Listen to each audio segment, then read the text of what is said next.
মাকে মিথ্যে বললে যা হয়। আজকে তোমাদের রেজাল্ট বেরিয়েছে, আমি অনেক কম নাম্বার পেয়েছি নেহার থেকে। মাকে একটু কাজ করিয়ে দেবো, পটিয়ে নেব, তাহলেই মা আর কিছু বলবে না।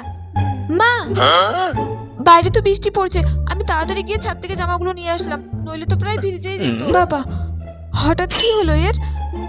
রেখে দে, আমি ভাঁজ করে নেব। ঠিক আছে মা, আমি বাইরে যাচ্ছি, দোকান থেকে কিছু আনতে হবে, তাহলে বলে দাও, আমি আসার সময় নিয়ে আসবো।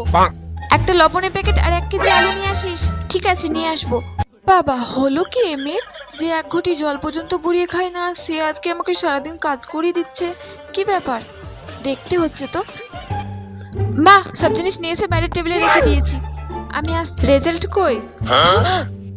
মানে আমি নেহার মাকে ফোন করেছিলাম, তোদের নাকি রেজাল্ট বেরিয়েছে। কই, আমাকে দেখাসনি তো। যেমন মা তেমন মেয়ে, মেয়েটা আমার স্কুল লাইফটা হেল করে রেখেছে, আর ওর মাটা আমার বাড়িটাও যাচ্ছে না। এবার কি হবে?